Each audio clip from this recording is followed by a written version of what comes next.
Now, good morning, everybody. Good morning, Miss Brahma. Good morning, my lord. We have 3 witnesses today. The first witness is Carolyn Murdoch. Very good, thank you. Thank you.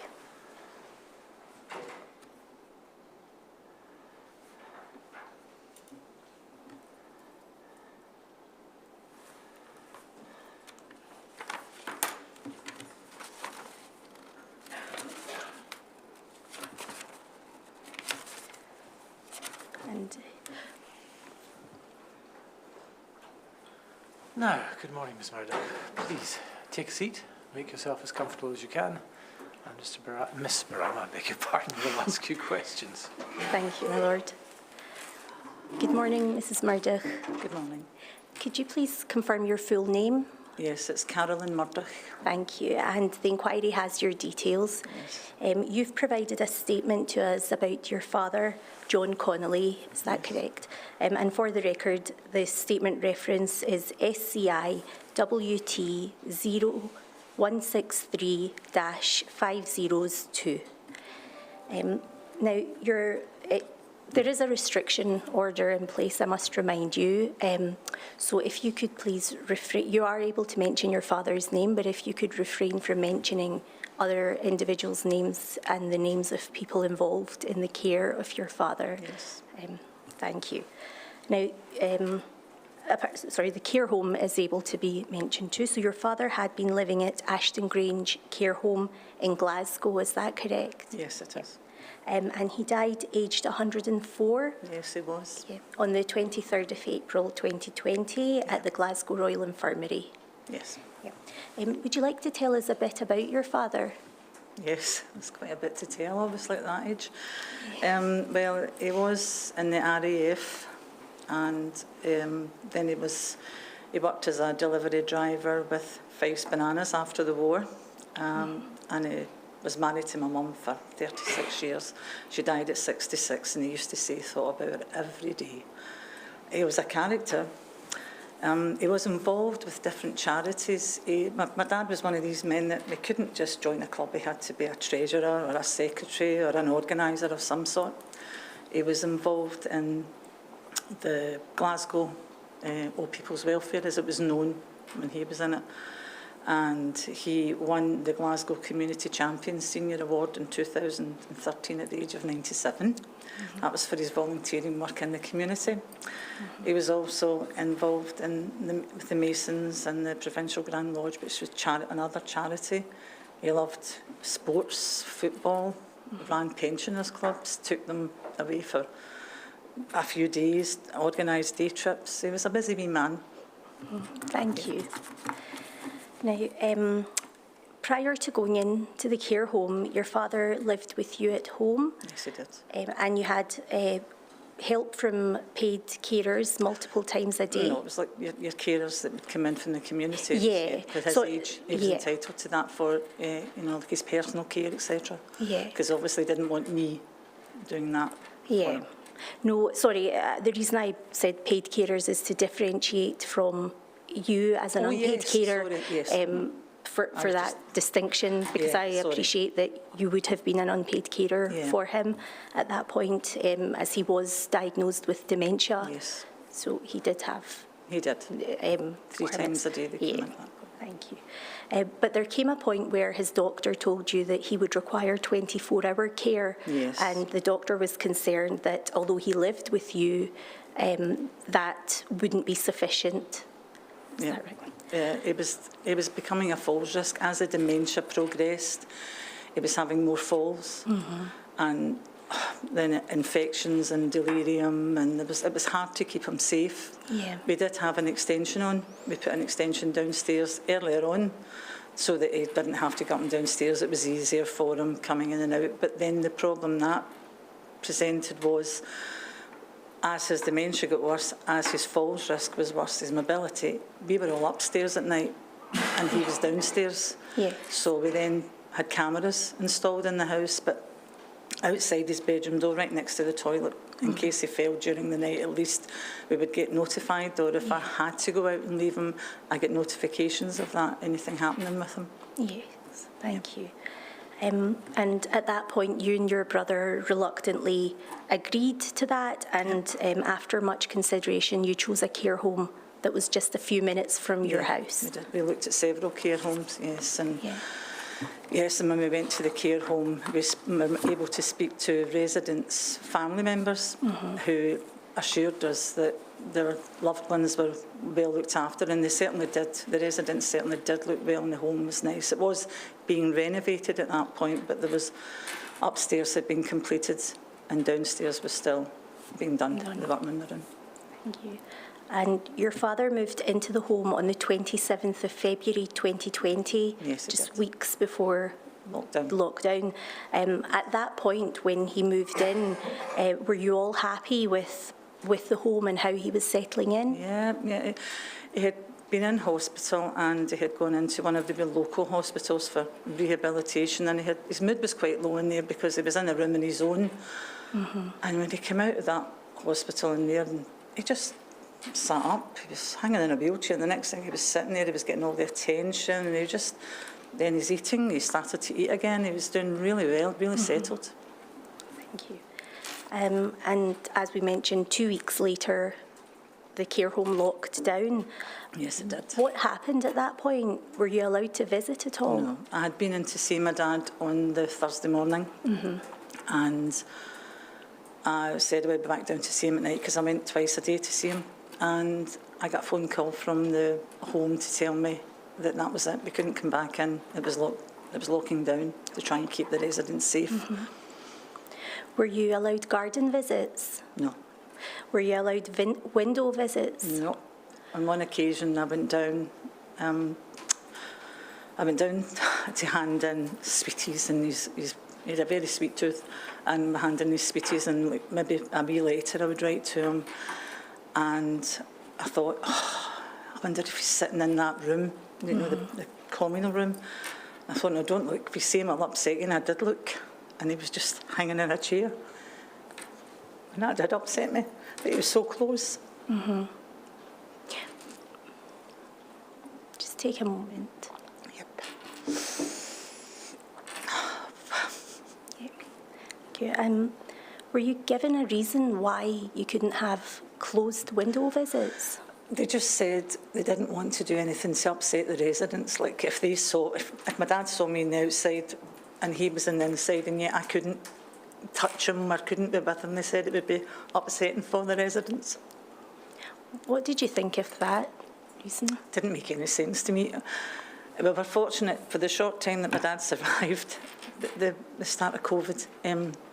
The weather was really nice, and I couldn't see the harm in even bringing him to, it's double-doored, so bring him to the front door.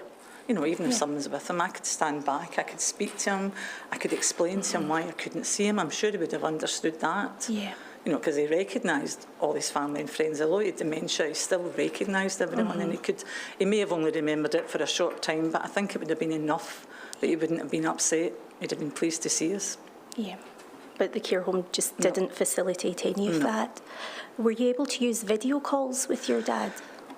We tried to Skype, and my dad just didn't understand. He was also hard of hearing, and he just didn't understand. When we did Skype, he would see me, and although I'd be waving to him, he would say, "Oh, there's a picture of my daughter. Where did you get that?" He just had no understanding of it. Yeah. Were you able to use telephone calls? Yeah, that was difficult for him as well because of his hearing. But we did have phoned every day. Other family members phoned as well. And were you able to speak to him directly that way? Yeah.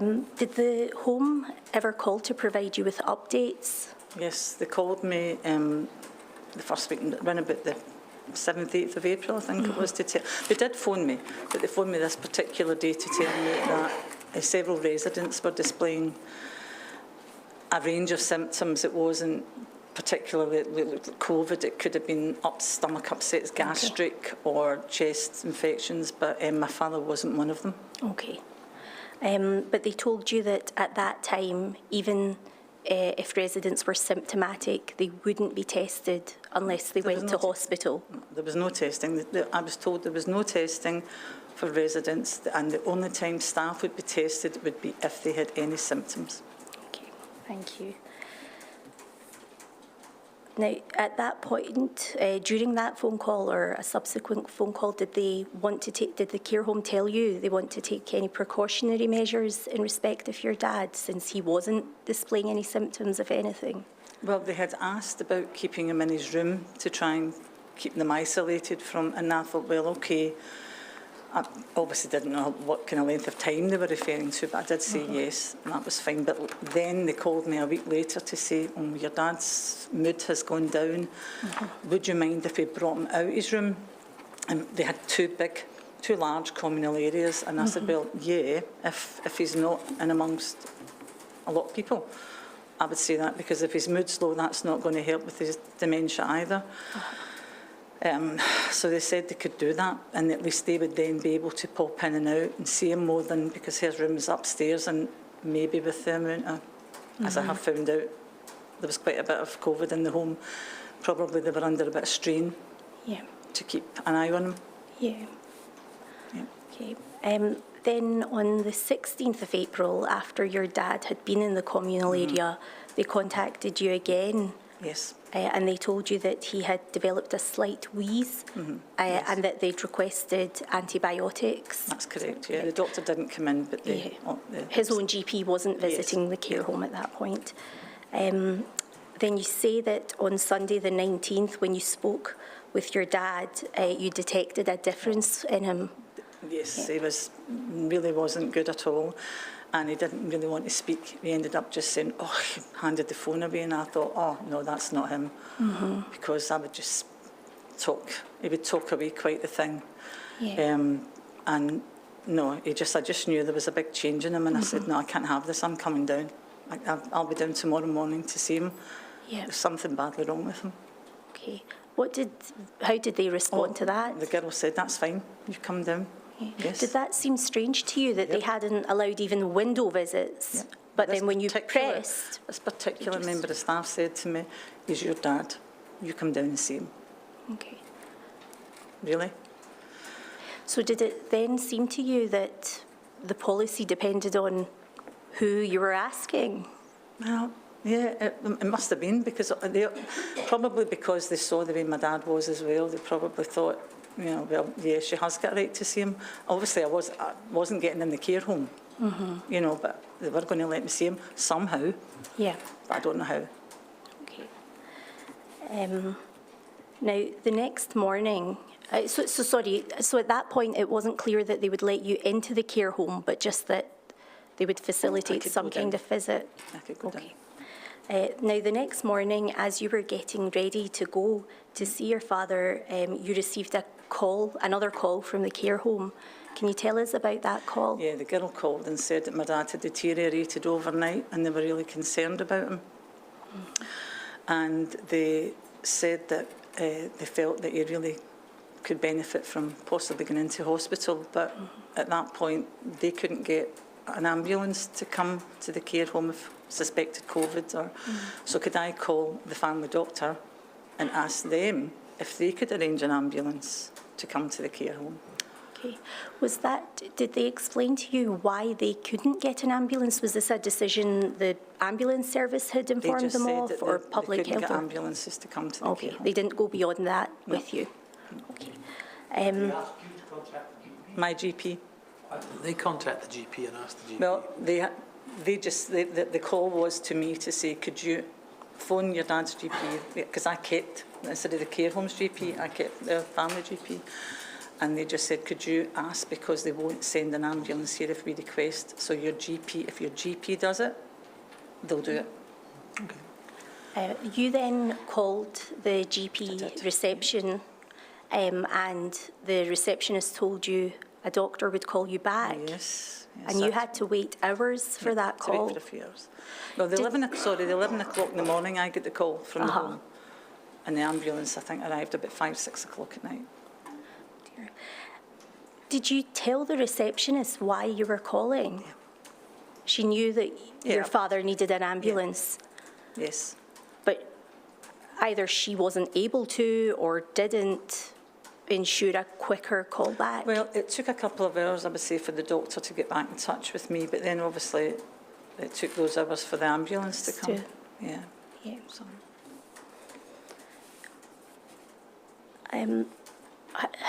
What was going through your mind at that point when, you know, you were being told your father's unwell, he needs an ambulance? Well, I would have thought time would have been of the essence. He was already been treated with antibiotics. He had deteriorated.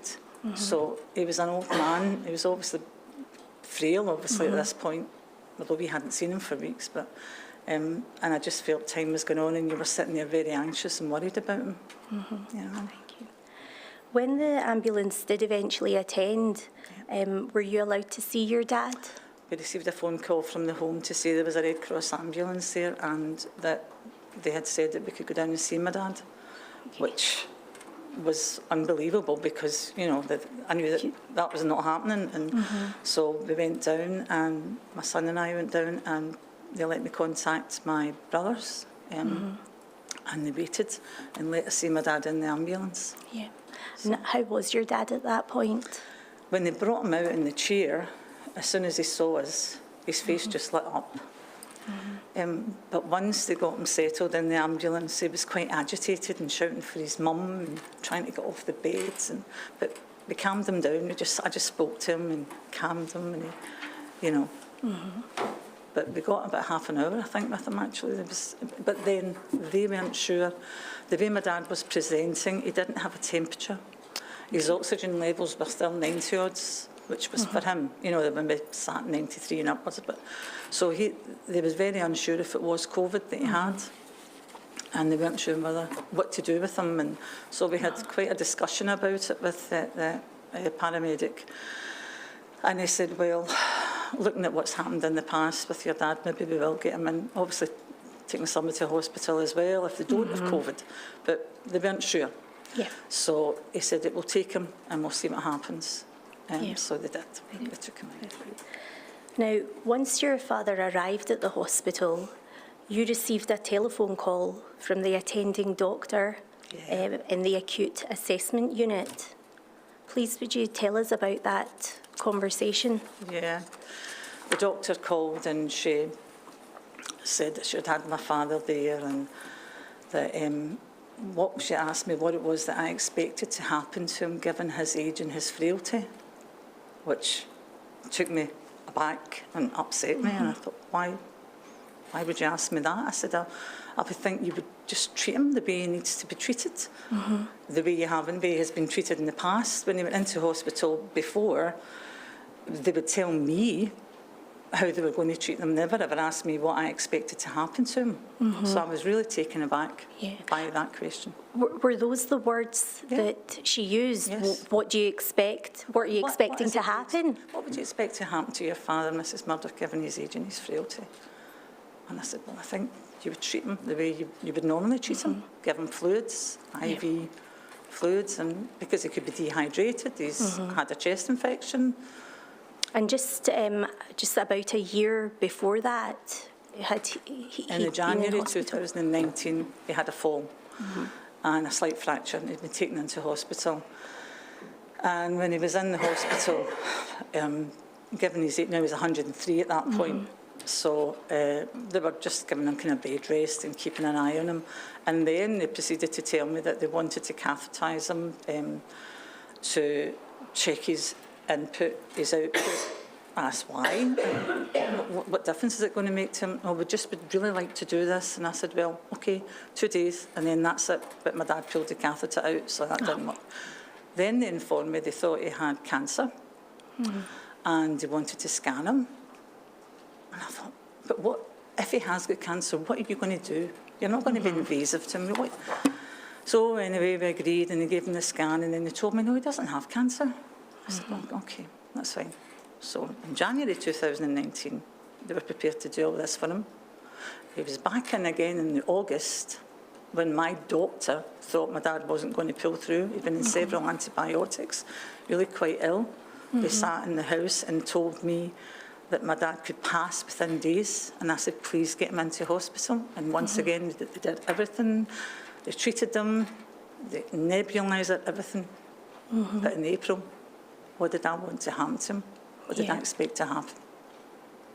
Did it appear to you that using probably an old-fashioned term, that the doctor's bedside manner was somewhat lacking. Oh, very much so. Yeah. If the doctor had, for example, said to you, you appreciate your father's 104 years old, there's actually very little we can do for him in his condition.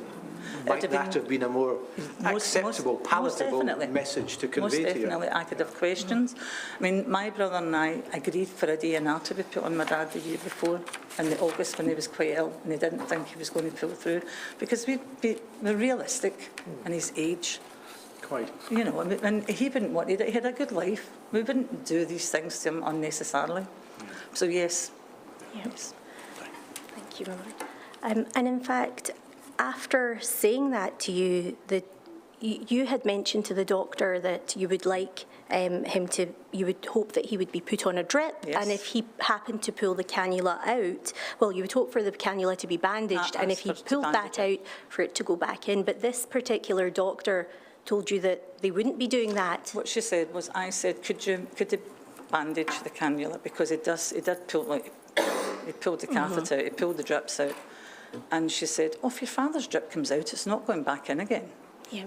So it wasn't just that she might even have thought that there's not much they can do and phrased it poorly. It was that even when there is something they could do, they didn't want to have to repeat it. It was one chance and that was it. That she was, there's no treatment here for your father, there's no way back.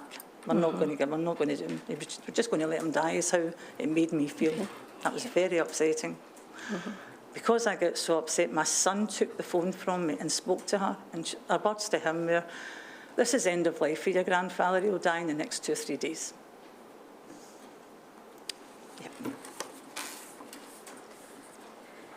And so they said they wouldn't be testing for COVID, no chest x-rays? No, she said she had done bloods, and looking at the bloods, they thought it was COVID. At that point, they hadn't done a test, or they hadn't done a chest x-ray. And they did intend to. Yeah. But the COVID test at that point was the nasal as well as the throat swab, which I understand could have been difficult, but they did do that eventually, yeah. Yeah. Okay. Now, later on that evening, you called the hospital again. Obviously, it wasn't sitting well with me, what I'd been told.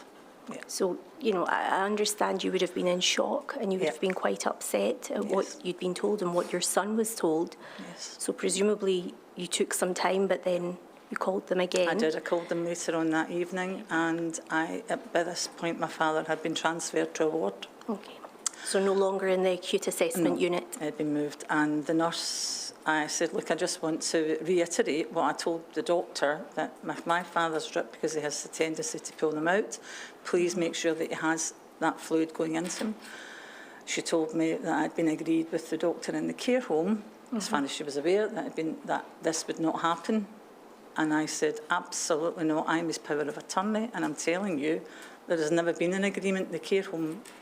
I know that the care home, and I have spoke to the care home about it, but at that point, I thought there's no way the care home has agreed to that. They don't have the wherewithal to do that. They shouldn't have. You know. And she said, "Oh, well, leave it with me, and I'll put a note on for the doctor." In the ward. And the ward doctor the next day phoned me and told me if my father's drip went out, it would go straight back in. He was on antibiotics for pneumonia. When you say in your statement that you knew the care home hadn't agreed to that, on what basis do you know, or do you mean that they shouldn't have agreed to that? They shouldn't have, and I have found out, but no, I just could not think for 1 minute the care home knew we were power of attorney. I don't know where they would get that. They would be allowed to make that decision. And since then I've spoken to them, they said absolutely no, we don't have that. We can't do that. Take that decision for anyone. Yeah. As you and your brother had power of attorney, is that a conversation that you expect to be involved in as a power of attorney holder? Yes, I'd been involved in. I mean, I'd been threatened before if I didn't take my dad out of hospital.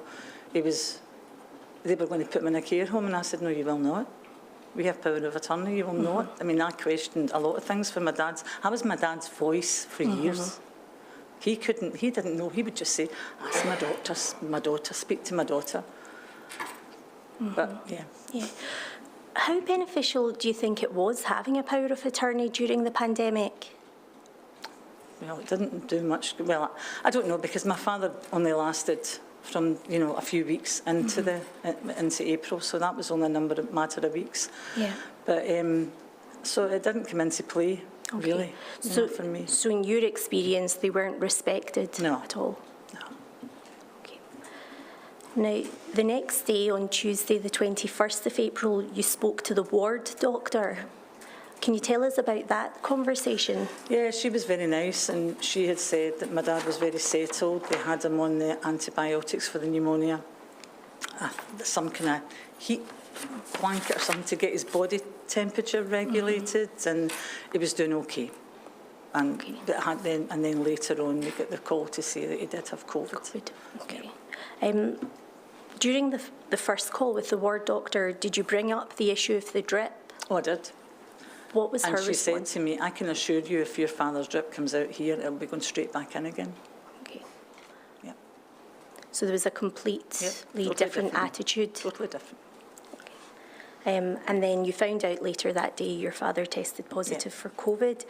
The following day, April the 22nd, you received another telephone call informing you that unfortunately your father had deteriorated. And they would move him to a side room to allow me to go in and see him. Was he in a shared bay prior to that? It was a ward, but it was just a private room. Yeah, sorry, before going into the private room, was he in a shared bay? Yes, he was. And they were moved, because it was end of life, he was getting moved into a side room. Okay. Yeah, sorry. And they said I could have half an hour with him, and I said, can I not stay with him until he passes? And they said, no, too much risk. I then said one of my brothers would like to see him as well, and they said the only way is if you share your half hour. Your brother sees him for 15 minutes, and then he leaves, and you're not in at the same time. So, did you question that? I asked them why, and they just said that's just the rules. We're letting you see your dad for half an hour, but if you want to see him, you have to split it. If you both want to see him, end of. That was it. So your dad was at end of life at that point, and you say in your statement that you're aware that in the same hospital, in other wards, people were able to spend the whole of the end of life with their loved one. But in this ward, you were given 15 minutes, and that was it. Yes, that was it. Which suggests that there was no overall policy.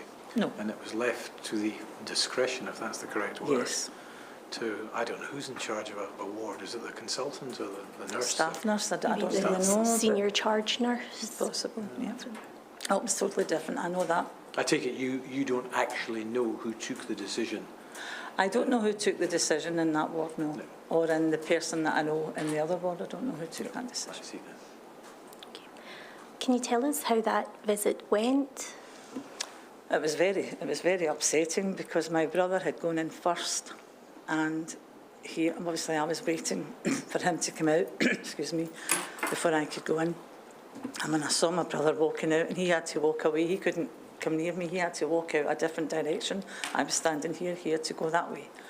I could see his face, and I was like, oh God, what's my dad like? I didn't know what I was walking into, but as it was, my dad had obviously been given medication, and he was very calm. He was aware I was there, because I touched his feet and he moved and stroked his hair and all that and spoke to him, but there was no flicker or anything, so he was very calm, very peaceful. I don't understand why my brother and I couldn't have been in there together, because it was a big room, we could have social distance, we could have been there for each other, but we weren't allowed. Did they give you any reason why you weren't allowed? No. Just that was it, blanket, that was it, that's what they were doing. Yeah. Would you have benefited from having your brother there with you? Yeah.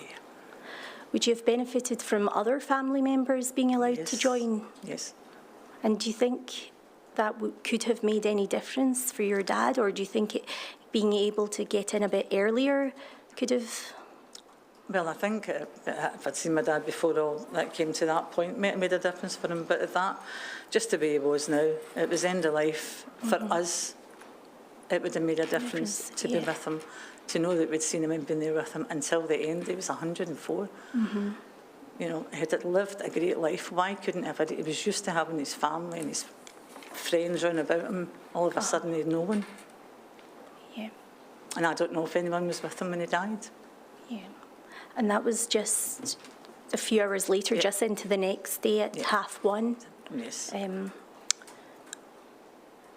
How do you feel about that now? You know, a few years have passed. How does it feel now? It's still sore, still hurts.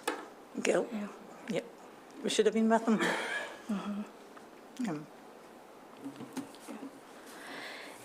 You say in paragraph 52 of your statement about the hospital arrangements after his death, you say that it felt like he was toxic waste. Yep.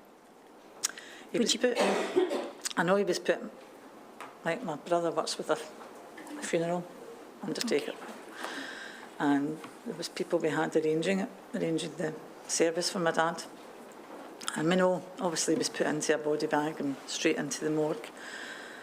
We were told, obviously, he couldn't be dressed. And my dad was very much a Colin Tie man. He couldn't be dressed, and we couldn't see him. It was going to be a closed coffin. We were told to choose a coffin as quickly as we could. It had to be done online. Obviously, we couldn't go anywhere and look at them. So I was told I had to. My brother phoned in and said, "You really need to pick a coffin, Carolyn, because they need to get Dad out the morgue to make room for the bodies." So we were trying to organise all. It was just a horrible, horrible time. And I just stopped at the funeral. 2 weeks later, my brother and I were just out of that. We had to isolate because we'd seen my dad, so we had to do that for 14 days. And we'd just made it the day's funeral. No one could carry his coffin. It was wheeled in a trolley.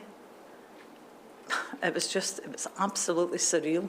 Were you given any explanations for why this had to be the case? Because he died of COVID. So nobody could touch the coffin? People are dying of COVID now, and the family can lift the coffin.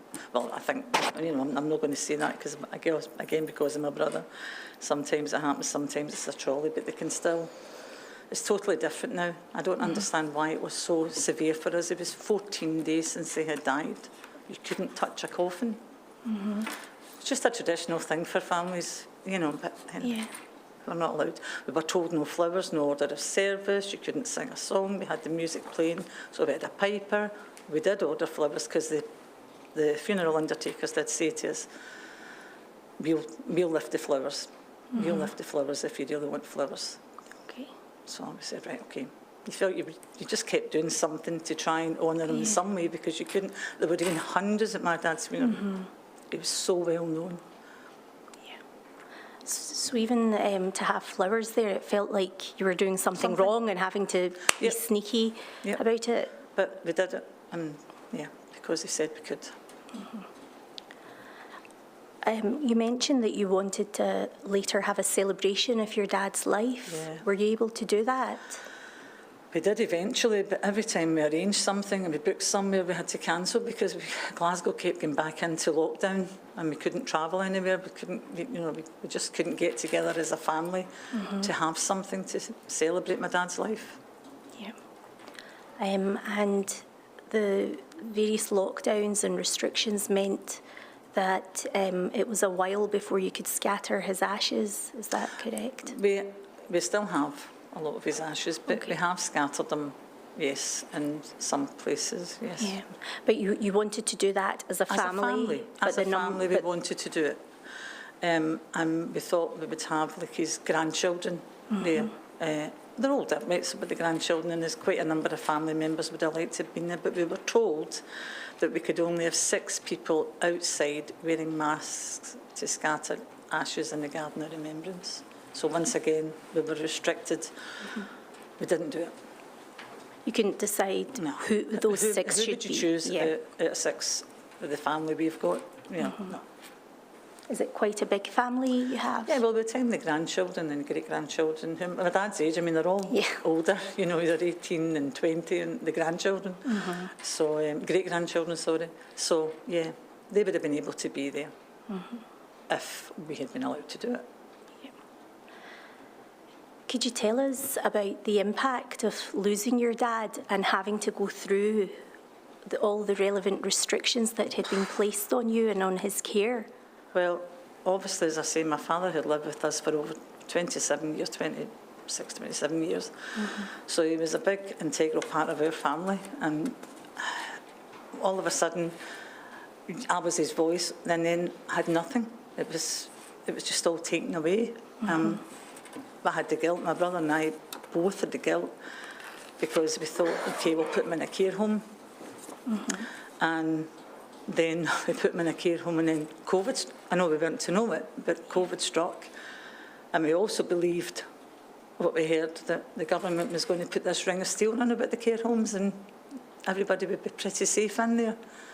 And well, I just live with the guilt, and he has guilt as well, that we think, well, did we do the wrong thing by putting them in there? Yeah, it's been pretty hard. Yeah. You said there that you thought the government would put a ring of steel around care homes. Given, you would have been hearing and reading headlines at that point about, events going on in care homes. Yeah. When that information started coming to light, how did you feel about what the government had been saying prior to that? It was obviously a piece of nonsense, wasn't it, what they were telling us? There was no ring of steel put in it, but they were just left to flounder and make these decisions, or given decisions that seemed nonsensical. I mean, if someone had given me, like, I know this happened in the government, and that's why I'm saying it, if someone had given me a piece of directive to say, yeah, you can send people from hospital into care homes, but you don't need to give them tests, I would have thought, you cannot be serious. And for anyone in government to look at that and think that was a good idea, is a piece of nonsense. Yeah. There was no ring of steel there, was there? Yeah. So you think that not only in retrospect was that a bad idea, but actually with foresight you could have deduced that would have been a problem, that's not something that should have happened? Absolutely not. Absolutely. I just don't know how anyone could think that was a good thing to do. Could look at that and say, yeah, let's agree with that. Yeah.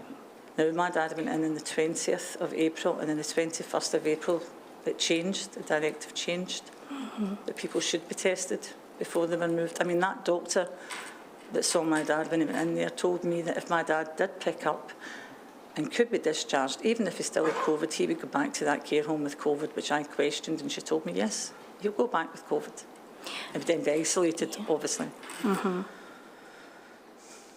Did she tell you that was her view, or did she tell you that was a policy that had been had anyone told her that this is what should happen, or was that her view? Do you know? No, her words to me were, if your dad, because I had said about, well, he's rallied in the past, and this is why the doctor suggested that he comes in, and she said, oh, if he does rally, if it's COVID and he does rally, he will go back to the care home. I said, still, if he's still got COVID, yes. That's his home now, and that's where he'll go back to. Right.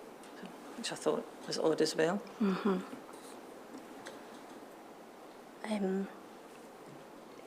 Now, you mentioned in your statement that one of the more profound impacts, as well as not being able to see your dad all the time, was not being with him when he was unwell and when he passed. And you've told us how much that affected you. Is that ongoing? Yes, very much so. Very much so. It's hard to, how can I say, normally you would start to have good memories and think about the things he did, but it always creeps back in. That you weren't able to be there. It's really terrible guilt.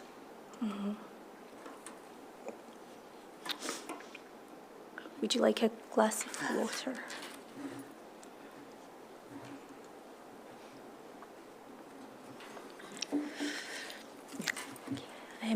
Moving on from there to your business, prior to the pandemic, you had a small jewellery shop, is that correct? Could you tell us about the impact of the pandemic on your business? Yeah, well, we had to lock down. We were non-essential, so we had to lock down straight away. And And then my husband's age and his health as well was quite a thing. We were trying to make sure we kept him safe as well. And so we were locked down from the March until the end of July. And at that point, we were trying to, it was a small shop, so we were trying to, we were then one of those shops that one customer could in, but we were still trying to put everything in place, like partitions between us and customers. So this was difficult to get someone that, the people were busy, and it was quite expensive as well for these partitions, etc. Anyway, my husband, quite good with his hands, he made something up, and we were able to protect ourselves and the customers, and we opened the shop up with everything in place, sanitisers, masks, etc. But people's attitudes had kind of changed, and obviously after losing my dad to COVID and the impact that it had had on us, it was quite people were saying things, you know, they would have a conversation and would say, COVID's not really anyway, you know, this is just nonsense. And customer, you need to be nice to your customer. I would ask customers to wear masks. They would tell me they didn't have to wear a mask. One girl started to swear at me, and it wasn't very pleasant. And I thought, I really don't need this. And then we locked back down again, heading towards Christmas. We had obviously restocked, to a degree, and then there was a shop next to us that had a fire, and we were smoke damaged, so we closed for a few days. We had to clean the shop and paint, etc. We opened back up. Then we were locked down again in November. Then we were locked down in December. So it had quite an impact, because November, December and January were our busiest times, and that was us locked down again.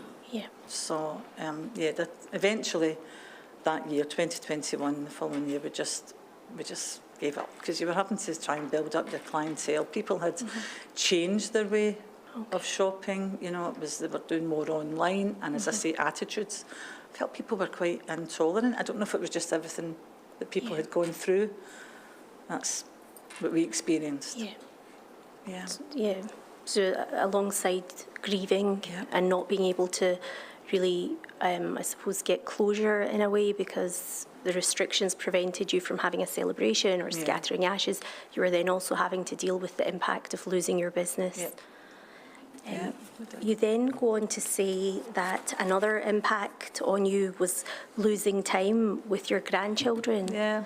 Would you like to tell us a bit about that? We used to have the two younger ones used to come over and stay, and then all of a sudden that was gone. You know, you couldn't see them.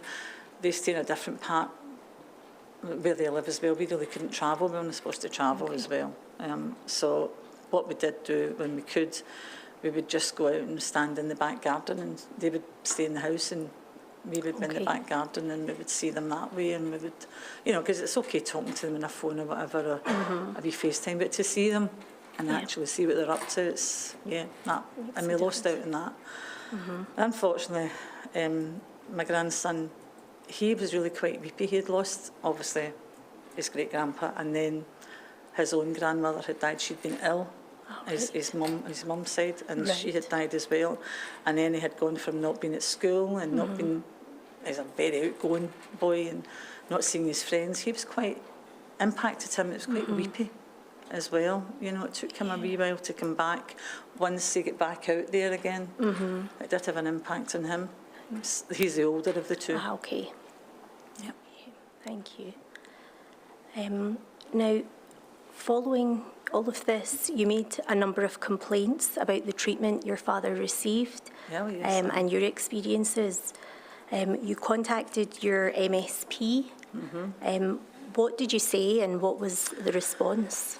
Well, I had just said about how my father was in a care home, what's happened to him, how he had passed, and I felt that if they'd locked down sooner, if there was more testing, masks, people were wearing masks sooner, if they'd been testing, most, especially from hospitals to care homes, that lives could have been saved, because, people in care homes are some of the most vulnerable in our society.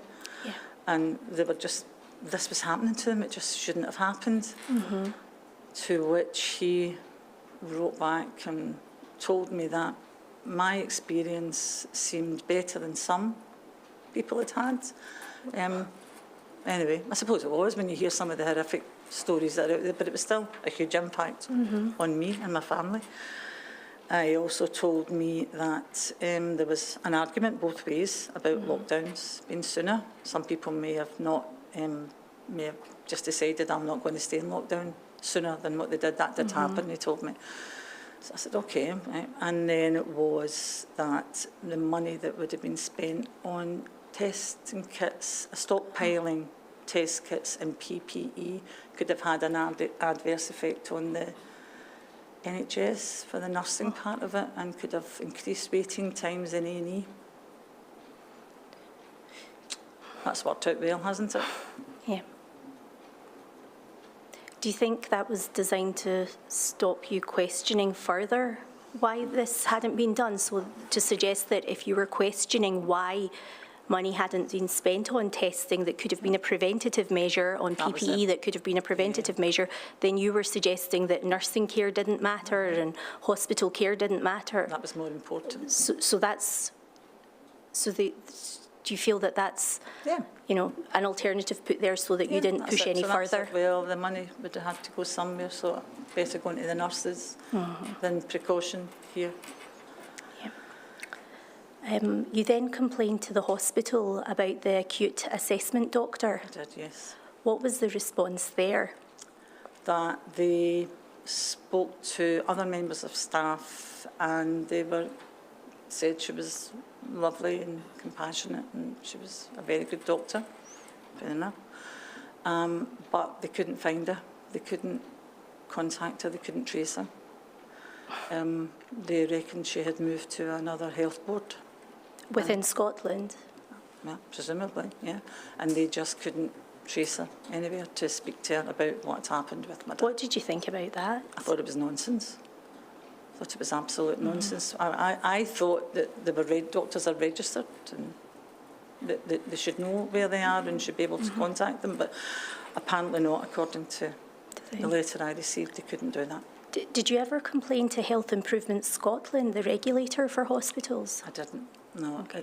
Sometimes when you get these negative things back, you just go, oh, you know, you've got to be in the frame of mind. You can be in a frame of mind to deal with it at that point, and then you think, oh, no, here we go again.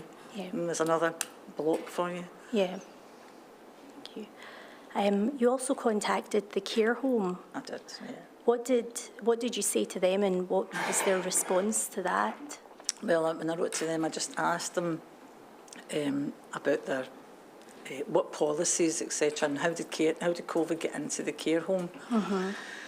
And they did. They wrote back to me and a nice letter, and they also gave me.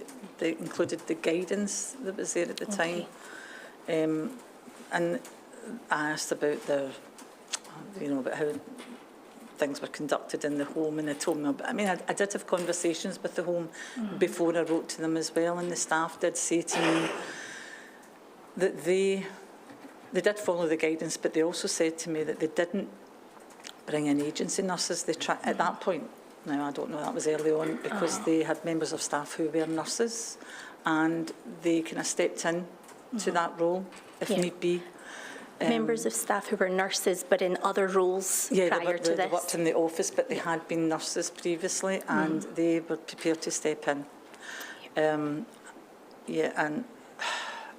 so they also said to me that after my dad, I know my dad and another resident died that week in hospital.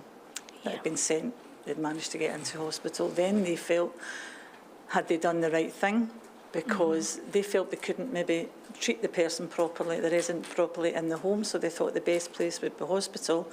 Then they heard how the residents were being treated in hospital, and they thought, oh, we've done the wrong thing again, and they felt guilty about that as well. So, yeah. Thank you. Now, is there anything else that we haven't covered which you would like to add or comment on? Well, another thing that annoyed me with this AAU doctor is that it's written in my father's notes that I was unrealistic about my father and his IV drip. When I got my dad's medical records, obviously, recently, and I thought, why would you even put that in about me? How is that unrealistic? It was my father. Yeah. It was a human being. He had rights. I had rights. And all you wanted was for an IV to be put back in. For my father to be cared for the way he should have been cared for, given the treatment that he should have had. It was basic treatment, but I was unrealistic about it. Yeah. As I say, no one had ever asked me those questions at any other time my father was in hospital. And we didn't touch on it, but when your father had previously been in hospital, a DNA CPR notice had been placed on file, but that should only relate to CPR. It shouldn't relate to other treatment. That happened. Do you... Sorry. Oh, sorry. No, that happened in August the previous year, when my dad hadn't been well and he'd been on numerous antibiotics, which I'd said before, and the doctor had come in. Our doctor had been in on a couple of occasions, and she spoke to my brother and I about my dad putting a DNR on him, and explained the DNR about how he would still be given any other treatment he required, but not resuscitated. And we agreed that we wouldn't want my father to go through that. It wouldn't be beneficial for him. It was clinically appropriate to have that. But in anything else, he would be treated appropriately. Do you think, though, that being on the file could potentially have affected the acute assessment unit doctors' thinking and possibly could, that we had agreed. Yeah. But we only agreed to for the CPR. Yeah. That was not. He was still entitled to basic care that anyone should be entitled to. The doctors, when my dad used to go into hospital, the doctors would say, you don't even have high blood pressure, your blood pressure's normal, your oxygen levels are normal, everything's great, everything was great about him. You know, he was a man of that age. How did you get to 104? And we would say, don't eat vegetables and eat pieces and jam and you'll be fine. You know, that's what we did. No veggies. That was it. Because they couldn't believe he didn't have any medication. Okay. He was on no medication. So there we go. But he was entitled to get the treatment he should have had. Yeah. Thank you. And sooner, I think, than what he had of it anyway. Yeah. Thank you. Is there anything else that you'd like to ask? I just hope it never happens to anyone else. I can assure you that, because it's horrible. Thank you very much for attending today. Thank you. Thank you. Thank you. Mrs. Murdoch. Right, very good. Now we're ahead of schedule again, ladies and gentlemen, Ms. Rama. If it's possible to have the next witness in at 11:15, we could have them. I don't know if that's possible, but we'll try, as we usually do, but it's, as you know, it's not entirely straightforward. But if it's possible, we'll start 15 minutes early. Thank you.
Right, now, good morning, Mr. Kasky. Good morning, sir. We have a witness for you. Very good. Can I name this? Has that changed? Yes. And the mum. Yes.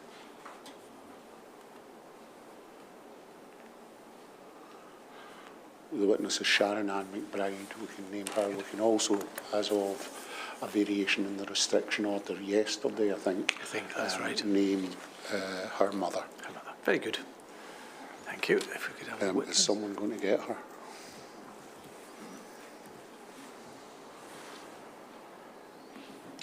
Ah, here we go. There we go. Hello. Please Now, have a Mr. seat. McBride, please have a seat. Make yourself comfortable. Good morning again. Would you tell the inquiry your full name, please? Sharon McBride. And you're here today to talk about your mother. Yes. And there was a variation in the restriction order which prevents people being named, which allows you to name your mother. She's Janet McBride. Janet McBride. And as I understand it, your mother was born on the 14th of October, 1940. Yes. And regrettably died on the 20th of January, 2021. Yes. Okay. She had 5 children, including yourself, and we're not going to be naming any of the other children. Now, you have helpfully provided the inquiry with a very detailed witness statement, and I don't want to go through everything within that, but if I can summarise parts of it with you and ask you to expand on parts of it. I understand that your father, your mum's husband, died in 2000. Yeah. And he had been a golf club steward. After his death, or before his death, your mum and dad had been living in accommodation provided by the golf club. Is that correct? We had a house near the golf club, and there was accommodation in the golf club as well. And after your father's death, they had to move to a new home. Yeah. And that was provided by a housing association. Initially, no, it was a private rented property. Right. And then did they move into a housing association? And then we had a council house, and then we had a housing association. Okay. You provide a very brief description of your mum before these events happened at paragraph 17. Can I ask you to look at paragraph 17 and you can read what's there?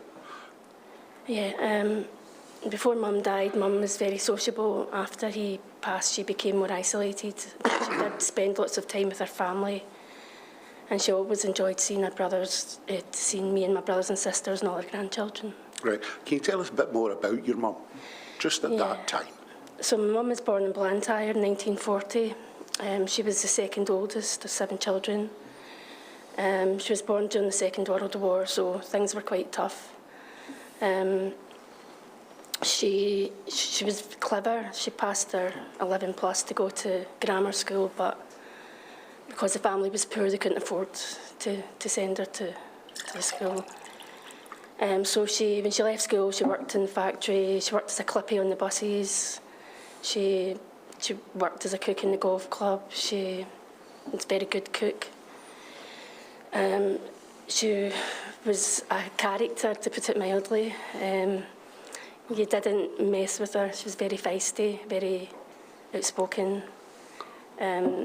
She had a very sarcastic sense of humour. But she made us laugh. But she also, because she was so outspoken, she was, your heart was in your mouth every time.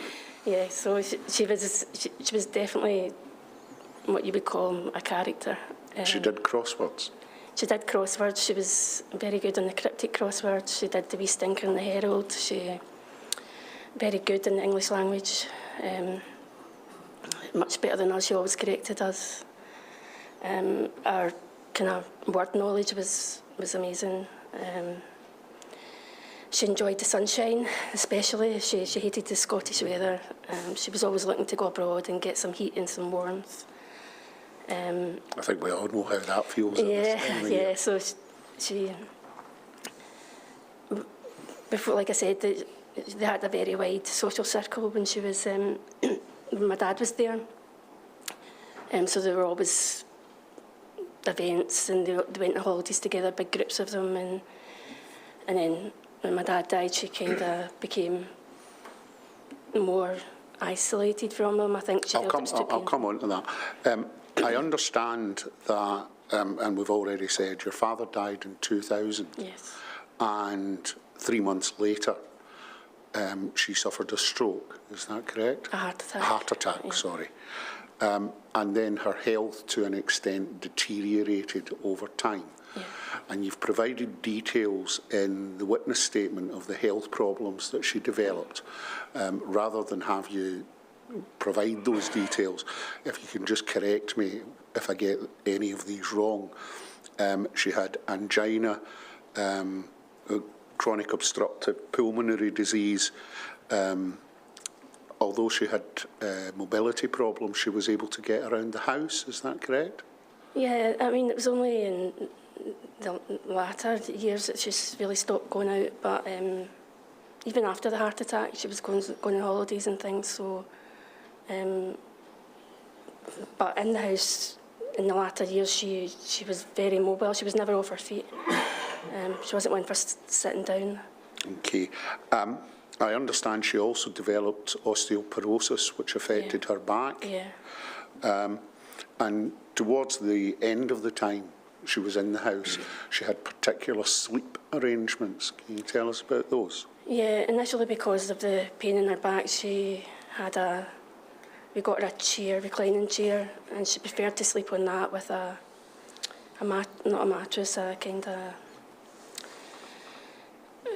I'm not sure what you would call it, but it gave her support on the chair. She preferred, instead of trying to go up the stairs, she preferred to lie there until we got her a bed raiser from the kind of occupational therapist team. Right. At paragraph 23, you say there wasn't a care package in place and that you very much organised her care. Can you tell me about your involvement with your mum while she was still at home?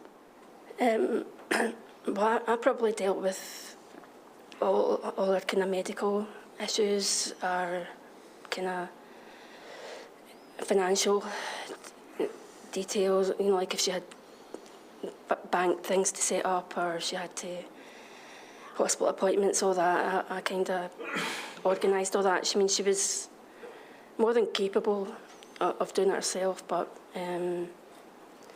she was getting a bit frustrated towards the end with the surgery. Okay. You, with the surgery? The GP surgery. Right. I'll come back to that. At paragraph 23, 24, you also talk about her having contact with a dietitian. Yeah. Some of us need contact with a dietitian because we're too heavy. Tell me about your mum. My mum had started saying she was feeling sick all the time and she didn't feel like eating, and she would have porridge in the morning, maybe a sandwich in the afternoon, but it wasn't obviously enough, and she was losing weight, and we got the dietitian in who suggested that she start taking kind of high-calorie drinks to supplement what she was eating, but she used that as her main meals, and she dropped the food altogether. She was just taking the energy drinks, they were called. Just the supplement? Supplements, yeah. And what impact did that have on her weight? She just was getting thinner, and the physiotherapist came out and said, you know, your muscles are gone, in danger of refeeding or feeding themselves, or you have to start eating more, but that just went in one ear and out the other. Were the family able, when she was at home, to encourage her to eat? We did. try and encourage her, Mum, what, bring something in for you.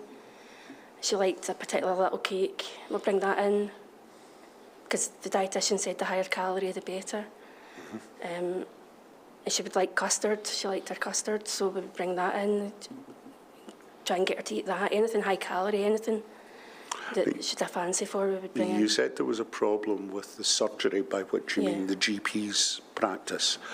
I don't want to ask you about what the difficulty was at this stage, but can you just tell us what was her medical need to be in touch with the surgery? She was feeling sick all the time, and she said that she was having UTIs, the urinary infections. When we were handing, initially they would just give her the antibiotics, and then they said, no, we need samples. Nothing was showing up on the samples. And she was taking like kind of sachet things from because she got nothing from the GP, she wanted these little sachets for subtitles from the supermarket, because she was in pain and she was running to the toilet all the time. And can we go back and just tell us a little bit about the house that she was in? Where was the toilet located within the house? It was upstairs. Upstairs. So if she had cystitis or something similar, she had to go upstairs. She had to go upstairs to use the toilet. I think something happened in October, November 2020. Yeah, we didn't realise that we tried to phone her that morning and there was no response.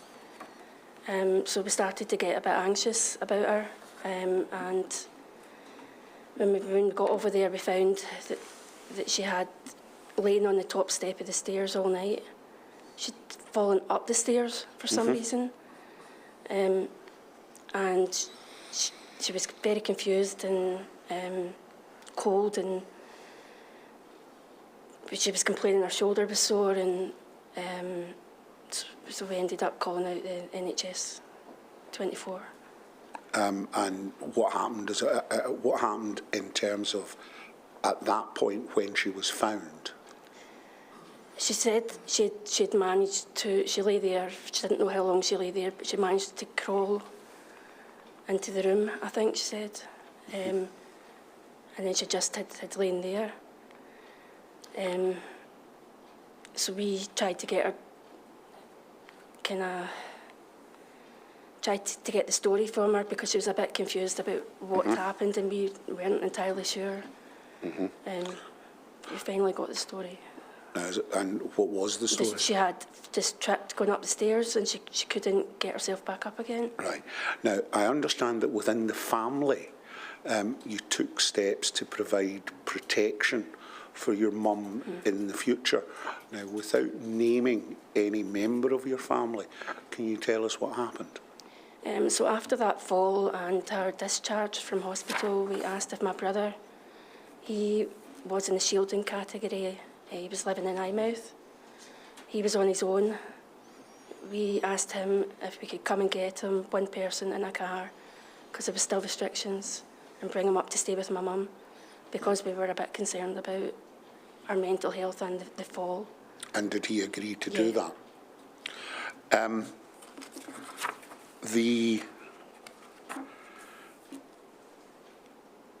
So until then, until he moved in, and that would be in December 2020?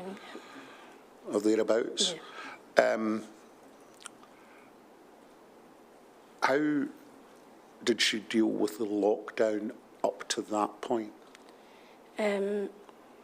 We know it started in March, so from March until December, she would be living on her own, presumably? Yeah, so she got a letter in saying she was in the shielding category, and basically she should avoid contact with anyone. So we visited frequently during the week. Well, tell me about that. How often was someone going in? So there are 5 children. Yeah, I was over 3 times a week myself. brother in Eyemouth, he obviously wasn't in, but the rest would drop in during the week between them. So most days someone was in. And she really enjoyed that because she liked to talk. She liked to chat, and she liked to tell you what was on the news, and she'd like to tell you what Boris Johnson was saying today. And so she liked politics, and she liked to talk about that. Now, during this period, the period of lockdown, you had spoken about her samples having to be taken to the GP practice, and about her contact with a dietitian. Did any of that continue during lockdown? No. Before lockdown, the GP would do the home visit. That was an argument every time with them, because she wasn't fit to go in the car because she had vertigo and she got really sick, travelling any short distance. So it was an argument every time to get them to come out on a home visit, but they did come out on a home visit, and the dietitian did come out. So all that stopped with COVID. And you had said that she had a UTI and she had provided samples, and you had indicated there were problems with the GP's practice. Can you tell us about those problems now? The GP surgery was only open certain times, and they had a window, not the main door, so it was a window that was opened, and they would raise the shutter at a certain time, and you would have to wait in the cold for them to come to the window and for you to hand in what you needed to hand in. And with restrictions on travel around that time, trying to organise people to get the sample and take it up there, yeah, it was difficult, especially the amount of times that she was complaining about it. Okay. Paragraphs 36 and 37, you provide more information about her not eating and tie that in, I think, with isolation. Can you tell us about that? I'm not going to ask you to read it, but... So, as I said, before lockdown, she was mentally very sharp. With lockdown and no one was visiting her and she was on her own, her memory started to decline, particularly... I'll come back to that. Yeah. You had said there were lots of visits from the family almost every day. How did that come to an end? When we got the shielding letter, we made a decision amongst us that we had to stop. We had not to go into the house. It was too risky. And did that have an impact on how she was eating? Yes. We would ask her on the phone, have you eaten today? No. I'd say, Mum, you have to eat. Yeah. And that was the way she went. If she didn't like what you were telling her, she just hung up on you. That was it. Just quite ballsy. Yes, yeah, very ballsy. You talk about her mental decline at paragraph 37. I'd like to read, I'll read to you paragraph 37 and the beginning of 38. She began to decline mentally. I personally think she had undiagnosed dementia. She would accuse us of stealing from her despite the fact that we had not been to her house. She then stopped answering the phone when we were calling. We used to have to turn up at her door to ensure she was okay. This was difficult, as there were restrictions on travel and I stayed in a different area from her. Lockdown definitely contributed to her mental decline. Tell me about that, the contribution in your view. So we made up almost like a timetable where we would go down to maybe the garden and talk to her in the garden, maybe bring in food, but the food didn't get used. But we would bring it in anyway, and we would stand at the door and talk to her. So we had a kind of timetable with that, and she would say, come in, come in. I said, no, we're not coming in.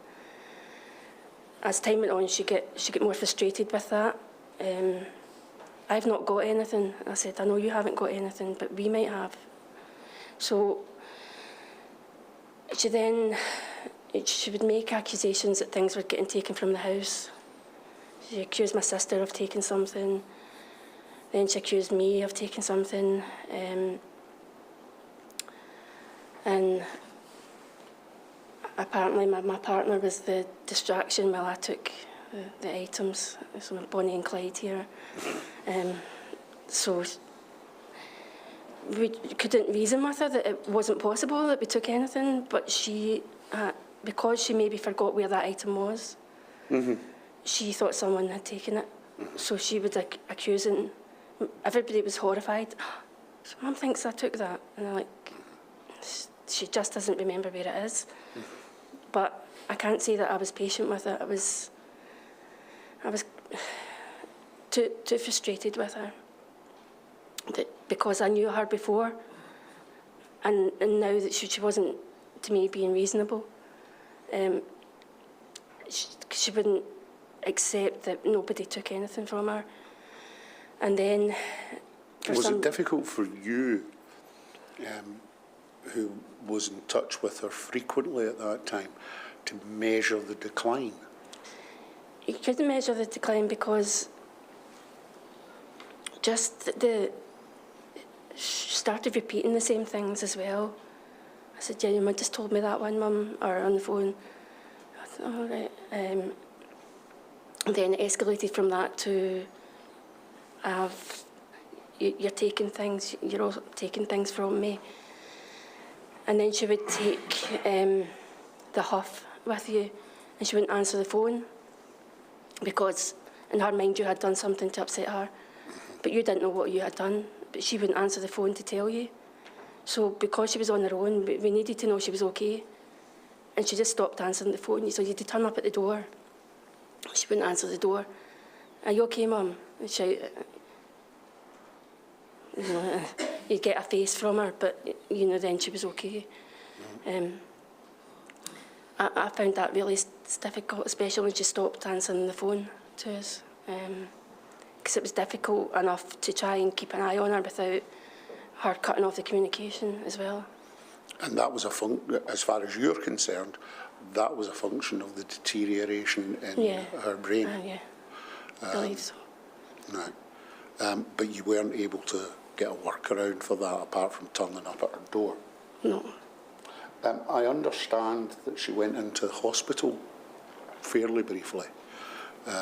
She went into Hare Myers. Yeah. Why do you think she went to Hare Myers? She went to Hare Myers because Monklands was busy. Sorry? She went to Hare Myers because Monklands was busy, I believe.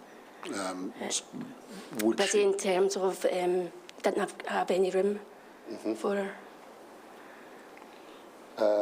I understand she was in an elderly care unit. Yeah, they'd put her in there, which was in a different building from the main building. How did she physically transfer from home to Hare Myers? It was an ambulance. And was there anyone in the ambulance apart from the paramedics? No, just her.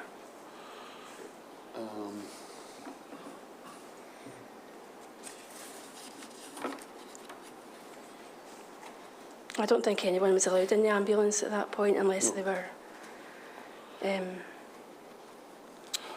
So she was in Hare Myers for a wee while and then back home? Yeah. And how did she get back home? I picked her up. And was it at that point that your brother moved in? Yeah, we'd asked him to come and stay with her. So he's now living with your mum. Was there communication on, in particular, the 19th of December from him? And what was he saying to you? He said that he phoned to say Mum was complaining about pains in her back and her stomach. So I told him just to phone NHS 24. Because I think it was, I might be wrong, I think it was a weekend, a Sunday maybe. And then at paragraph 48, you talk about her going to the Monklands this time. Sorry, I'm from that part of the world. Everybody refers to it as the Monklands rather than Monklands.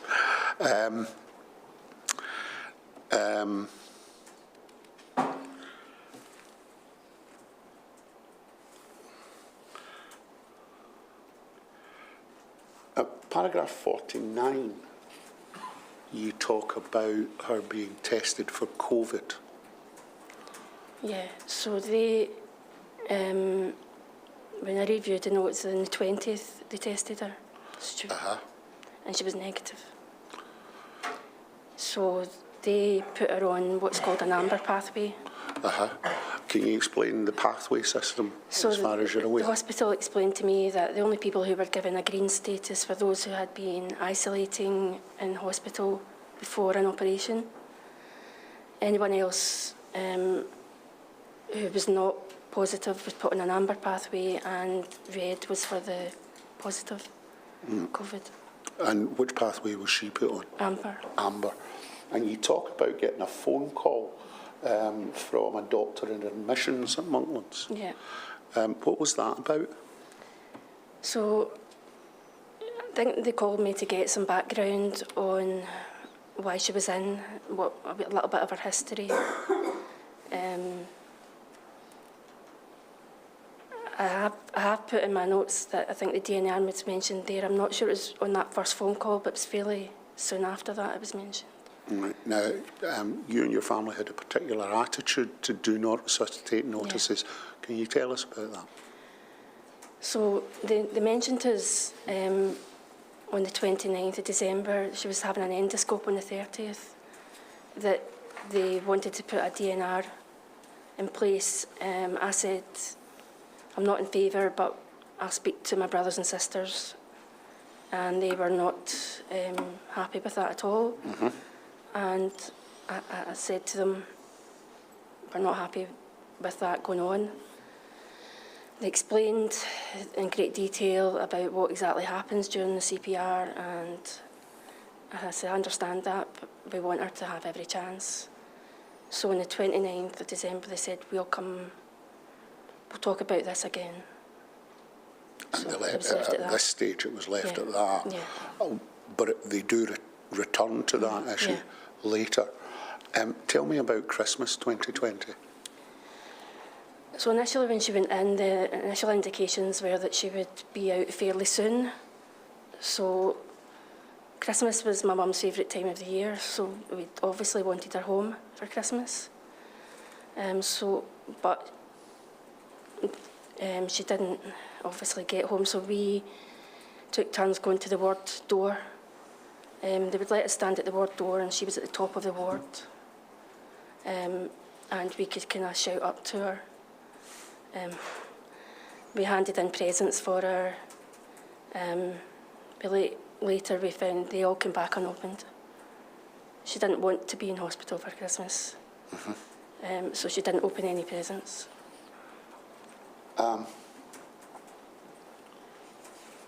She goes to, well, there is talk in your statement about her moving between wards.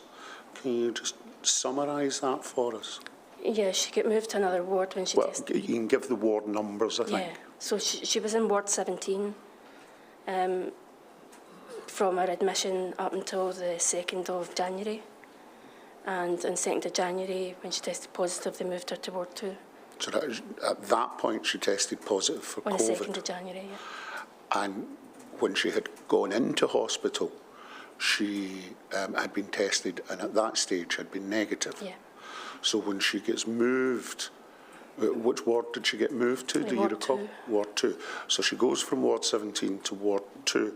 How long does she stay in ward 2? So she stays. She gets returned back to ward 17 again on the 13th of January. Right, so that would be what? Around 10 days. Around 10 days. And do you know why she was moved back? They said that it was capacity reasons. At a meeting with the hospital, they clarified that there was people who needed the treatment in that ward. This is Ward 2? Ward 2 that my mum didn't need. So they basically needed the bed in Ward 2. Right. And was Ward 2 a red? It was a high dependency. An HDU. So she's initially in Ward 17. She then gets moved to Ward 2, and then 10 days later she gets moved back to Ward 17. Did they say anything now at the point at which she gets moved from Ward 2 to Ward 17? Before she was moved, did they do a COVID test before she was moved? Oh yeah. So they said on the 1st of January that her inflammation markers were a little high and she was feeling cold. On the 2nd of January, they said they were running blood cultures and they couldn't determine the cause of the infection. So they were going to do a biofire swab for COVID. And they phoned me to tell me they were going to do that. And they'd moved her into a side room within Ward 17. And did you get the results from any of those tests? Yeah, so they called me and told me that it was positive. Right, so this is roughly the 2nd of January? It was the 2nd, yeah.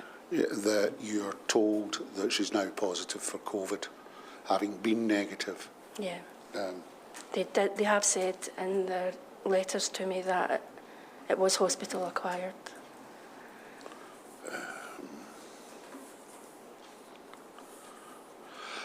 You refer in your witness statement to you being told that your mum was the index patient. Tell me a bit about that. So, of course, I have questions about how did she catch COVID? She's supposed to be in an infection-controlled environment. What are you doing for testing? And they said they were only testing when people were symptomatic. So they said she was the first case in that ward. But they couldn't, and they still can't to this day tell me where she got it. You had... give me just a second. Yeah, I'm now looking at paragraph 74. Now, you had said in your evidence to Lord Brailsford this morning that the numbers were raised in relation to her inflammation.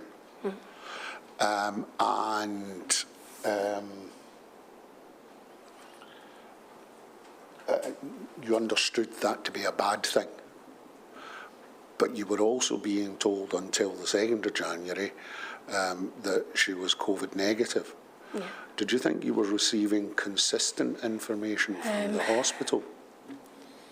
Well, up until she got COVID, we were more concerned about getting the endoscope done and getting the results of that and getting her fed because she wasn't eating. And so at that point, it wasn't really about getting stats as such. She was okay at that point. There was no...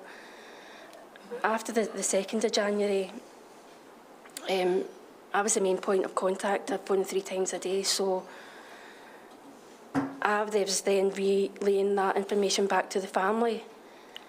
And so every day, they might have said, our oxygen level is this, or the next day it might be lower, or...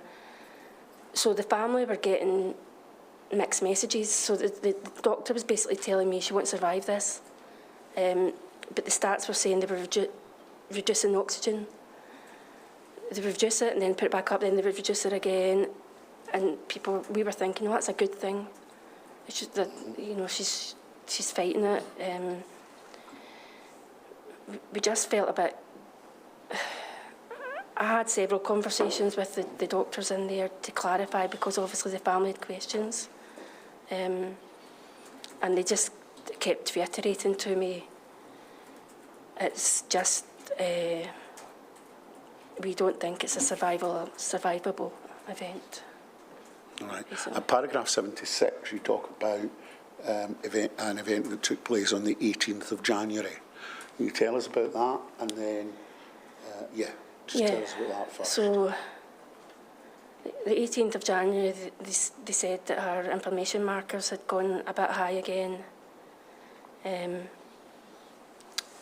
They started her on antibiotics again.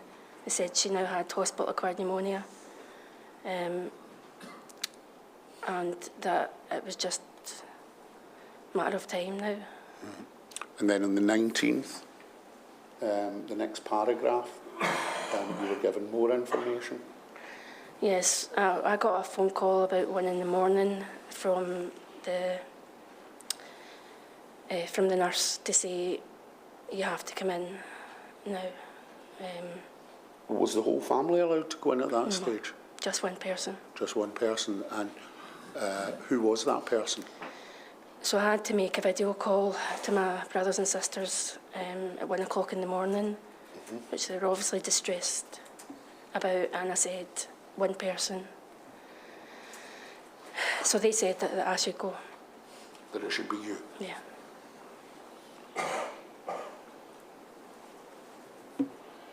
You talk about going in, and you went into a side room in Ward 17, is that correct? So the doctor took me into his room, first of all. He showed me basically the lung pictures and how bad they were, basically. He said he was the doctor who had first met my mum when she came into hospital, and he thought she had beaten COVID. But she wasn't, basically. He was basically saying you can continue treatment, but in the end up it's not really going to, you're prolonging things, basically. There's no recovery from this. So I said, we either make her comfortable or we continue the medication. That was my choice. So again, I made the call to brothers and sisters, and they said, make her comfortable. So we agreed just to make her comfortable. And that was the provision of drugs that to do that? That was the provision, just so they withdrew, basically, all other medication apart from, I think, a sedative and morphine and oxygen.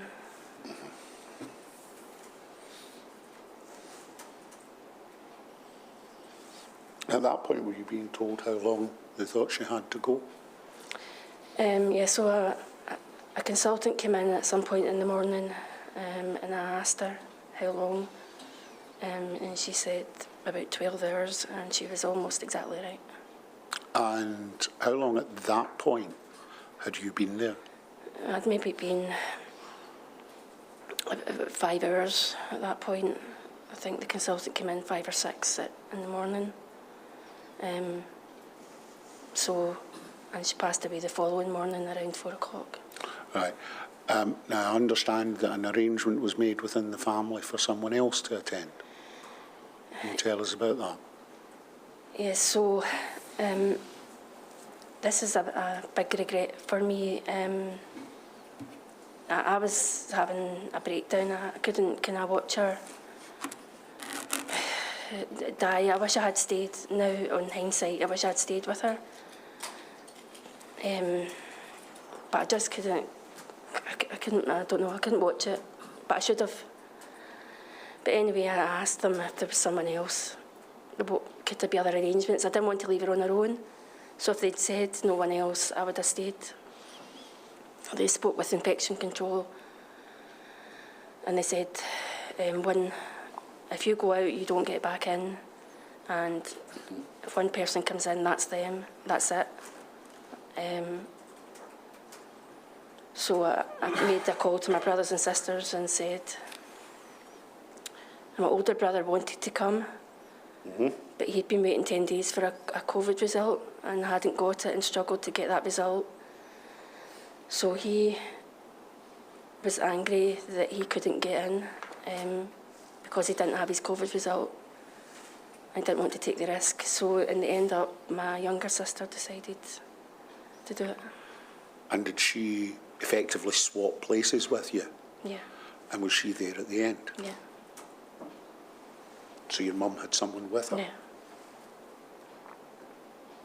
In the witness statement, at paragraph 91, you talk about the difficulties with electronic communications and so on before your mum finally deteriorated. Do you have anything to say about the availability of that? I thought it was terrible for an elderly person. We had gotten her a mobile before, which couldn't really work, but we handed it in at one point and thought we could maybe phone her. She could pick up. She never really picked up, so sometimes when we phoned the nurse, if they had time, would take the phone round. I asked if we could have an iPad. They said no, the iPad was only for admin use, so we couldn't do that. And then when they were trying to get her to do the endoscope, my mum, the doctor phoned me from her phone and got me to speak to my mum. But we never seen how bad she was. When you say they were trying to get my mum to do the endoscope, she wasn't keen to do the endoscope. No. And when you say they were trying to get her to do it, were they trying to convince her to do it, or were they physically trying to do it? No, they weren't. They were trying to convince her that she needed to get it done. And you were contacted to speak to your mum? Yeah. And was that an effective way? Did she change her mind when she heard from you? She did, but she was not happy with me at all. It was none of my business. But in the end up, I persuaded her because I said, "This is for your own good, Mum. You've got a blockage, they think. They need to find out why." So she had it done. Right. You talk about, you will know that you are one of a series of witnesses who are providing evidence on a variety of events. At paragraph 92, you have a heading, or just before paragraph 92, there's a heading, infection control. Is there anything in particular in that section, which goes down to 98, that you want to raise? So, like I said, when we visited Ward 17, we could go to the door. Sometimes it was only the nurse would only answer and take in whatever we were handing in. I don't think it was a COVID ward as such at that point, so I don't remember the PPE being extensive. Mm-hmm. We had masks on because that was a hospital policy. When she went to Ward 2, when the consultant called, the consultant basically said, you better arrange visits now. And did you understand that to be because it was end of life? Because, I don't know if you're coming back to this, but during that conversation, previous to that, a DNR had been put in place on the 1st of January, which I wasn't aware of, because I thought we hadn't finished the conversation on it. Mm-hmm. Also, an escalation plan was put in place. I think it's called a TEP. And that was almost like a score chart for ventilation. Mm-hmm. And if you didn't get the right score based on your health conditions or based on frailty, then you didn't get ventilation. On the 1st of January, though, along with the DNR, that was completed, and it said that she should get CPAP, and that's why she was moved to Ward 2. Mm-hmm. When the consultant, there is a point to this, so when the consultant phoned, she said she was now downgrading that from the previous doctor's opinion. And another one of these forms was filled out again, and it was, in this case, it was decided that she wasn't getting ventilation. Okay. Now, you said that a doctor had decided she should get CPAP, yeah. and then subsequently another doctor decided decided that she shouldn't get ventilation of that sort. Were you given any explanation as to why there was the change? I mean, had her condition deteriorated? Was that explained to you? No. The consultant said that it was because she was frail and the mask wouldn't fit in her face. She was too thin. And too frail, and she didn't think the treatment would be successful. But what I didn't realise was behind that was this TEP form. Right. And at paragraphs 105 to 107, you're talking about earlier in the process. So if we can I just have you read 105 to 107? In retrospect, we should have made a bubble sooner for her. I don't know if it was right for her mentally, but we could not have lived with ourselves if we'd gone into the house and passed anything on to her. We protected Mum only for her to get COVID in a so-called infection-controlled environment.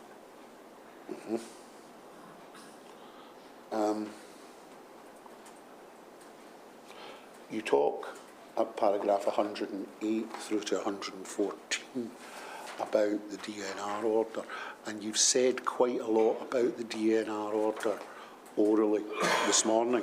Is there anything you want to add in relation to the DNR? When I had the last conversation with him on the 29th of December, I thought we had left it at we're coming back to this.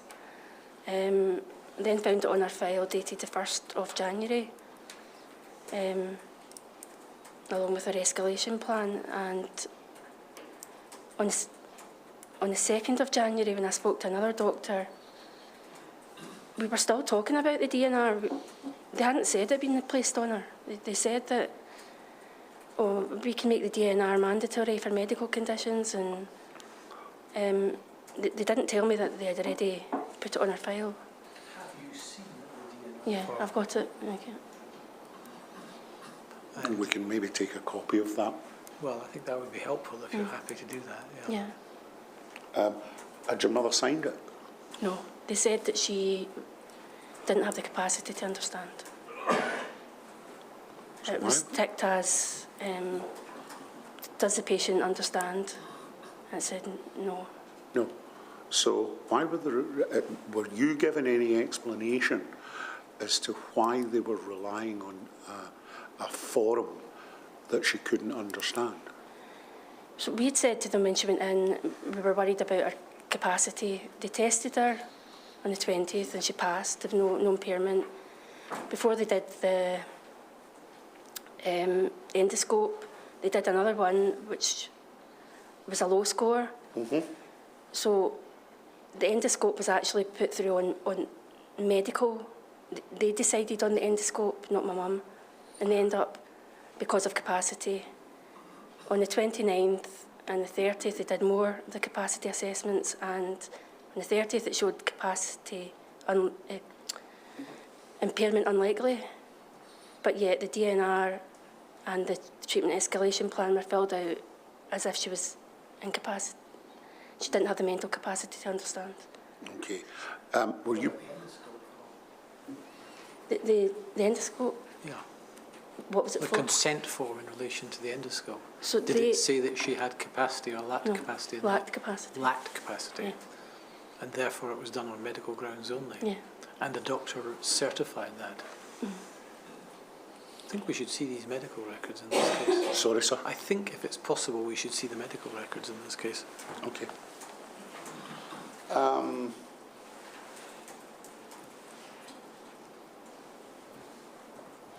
Now, we know that sadly your mum died on...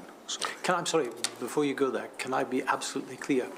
You had a conversation with a doctor, I don't want you to name the doctor, but I think you said it was on the 29th of December 2020, and there was a discussion about DNR. You indicated that you weren't enthusiastic, but you wanted to consult with your siblings. You did so.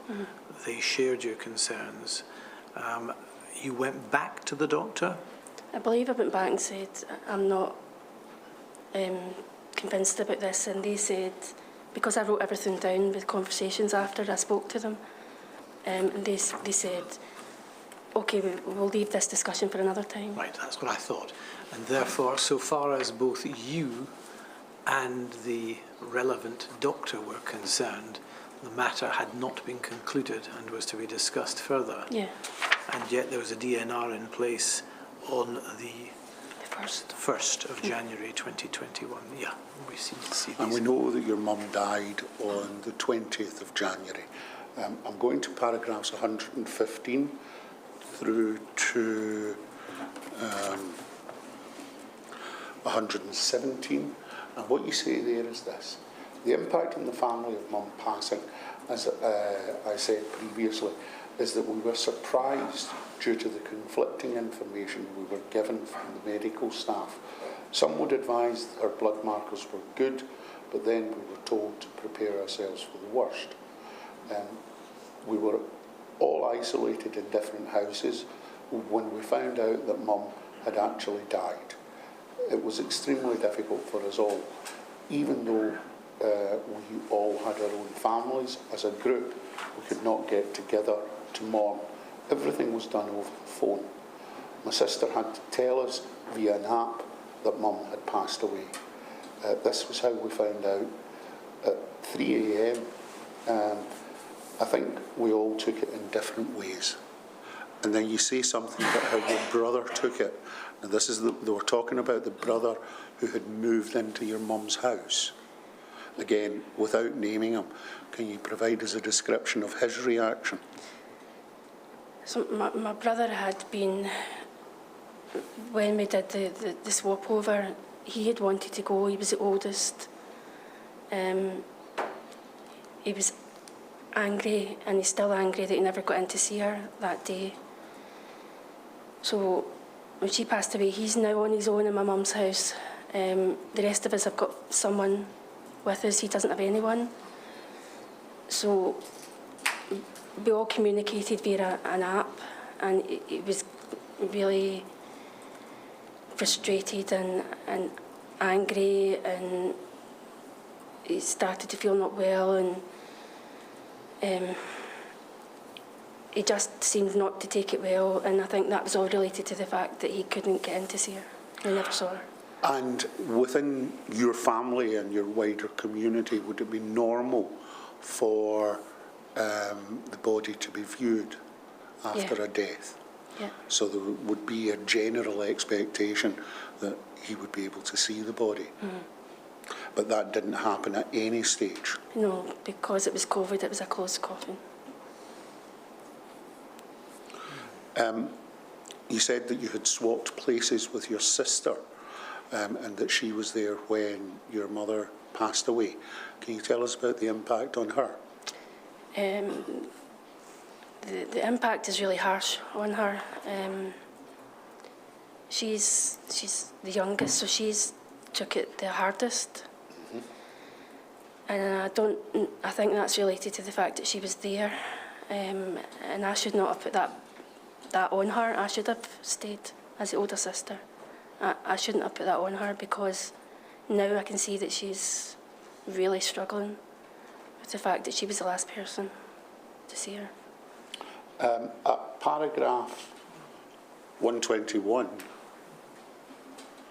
you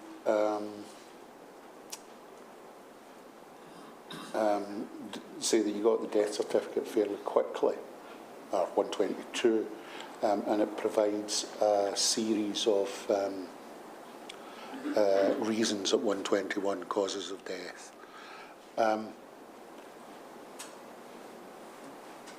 How did you get the death certificate, or the information from the hospital? By email. They just emailed you? Yeah. And you spoke a moment ago about how difficult your sister was finding it. Let me just explore that a little more. Do you think it would have made a difference to you if she hadn't been there? It would have made a difference to me, because I think it was too much responsibility for her. Mm-hmm. It might have been different if all 5 of us could have went in. Mm-hmm. We had support for each other, but she was just left on her own, just her and my mum. And have you discussed that with her? Yeah, I mean, I have advised her, I think she should speak to someone about it, you know, a counsellor maybe. No, but she won't. She won't, or she hasn't? She won't. Do you think that will change? No.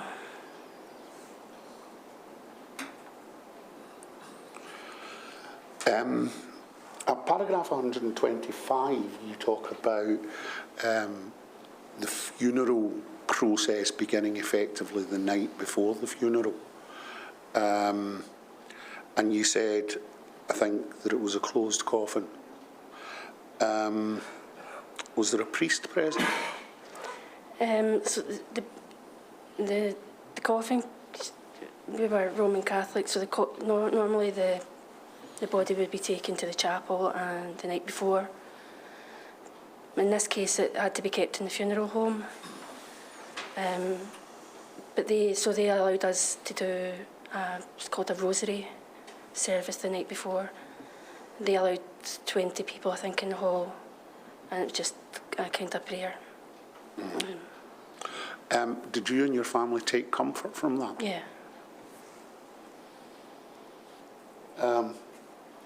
You say that the funeral was available online. Yeah. And then you talk about complaints towards the end of your statement. And I just want to ask you a bit about that and try to sort out, make clear what the timeline was. Your mother died in January 2020 and you put a complaint in June. No, so Sorry. The dates on that are actually, so it should be June 2021, the complaint went in. Right. And they didn't respond till January 22. Yeah. Right. So it took them 18 months. No, so Right. from June 26 months. Took them 7 months to reply. And you were then offered a meeting. So they replied and I didn't agree with their response, and I wrote them another letter in the April 2022. And they said, well, we'll have a meeting then. They did arrange a meeting for the August, and then they called it off an hour before the meeting was due to start. Can I ask, where was the meeting in August due to take place? Monklands Hospital. So at less than an hour's notice, the meeting was called off.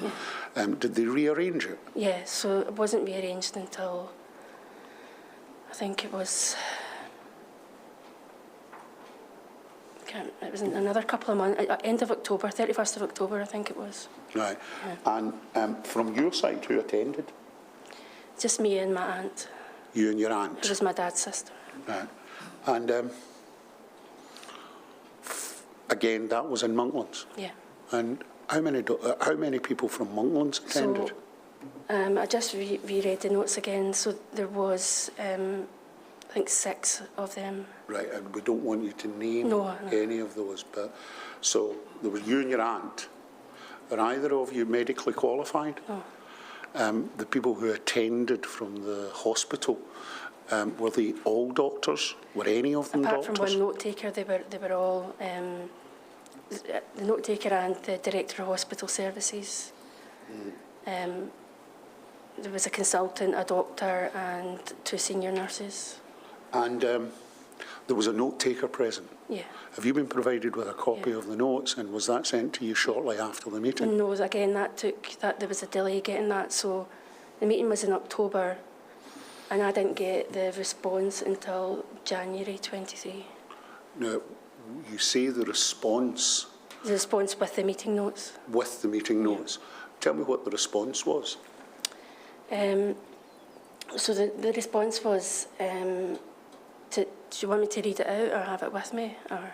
No, if you can just summarise what it is. So there was different issues I had, including interactions with her medication, the testing, the eating, the incapacity. So they were responding to that. On the front of the letter, they said straight away, we should have tested her on day 5 after admission. So she came in on the 19th. They should have tested her according to Scottish Government guidelines on day 5, and they didn't. So they obviously didn't test anyone in that ward on day 5. They said they can't find the documentation around that as to why it wasn't done, but they can only apologise. Was there anything else that they apologised for?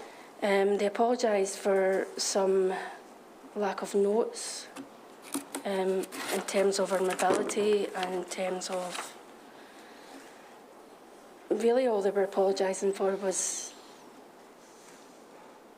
forums, admin, that they hadn't taken maybe proper notes. Or on their first letter to me, they apologised for her getting COVID in the hospital. In this letter, they apologised for not testing her on day 5, and the rest of the points were more or less dismissed, to be honest, apart from we'll change admin on that, or we'll change... Were you given any opportunity to follow up on the response that you received from the hospital? No, so that was the end of the complaints process with the hospital. So I've now raised it with the Ombudsman. Scottish Parliamentary Ombudsman. Yeah. And is that still ongoing, or is it concluded? Yeah, so that was raised in October, and I haven't had a response yet.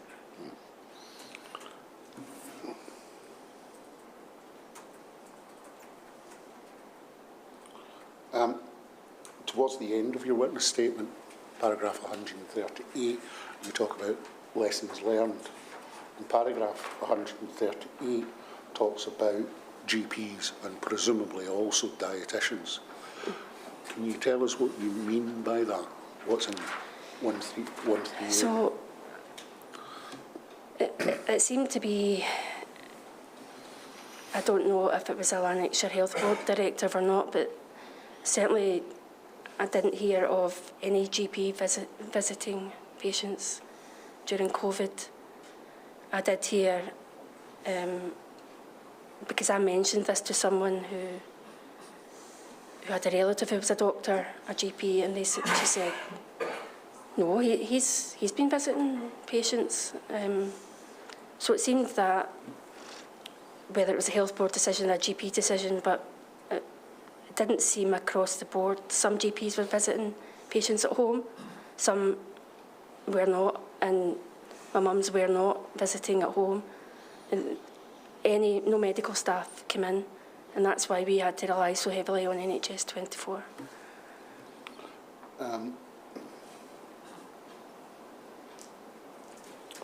At paragraph 139, you talk about the failure to vaccinate your mum once the vaccine became available, because the vaccine became available roughly at the point at which she went into hospital. Yeah.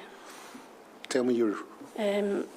So the family had asked this, and I asked, and they said wasn't appropriate in this case, I think. Well, if I was to give an answer like that to Lord Brailsford, he would say that's a conclusion. That's a conclusion and not a reason. Were you given any reason that it was not appropriate? No. I believe that it wasn't widely available at that point, and it wasn't being done in hospitals, is what I was led to believe. Paragraph, you then talk about your hopes for the inquiry at paragraph 141. And what you say is, at 141, I will be honest, having seen other inquiries, I hope it does not become political, and that the truth does not get swept under the carpet.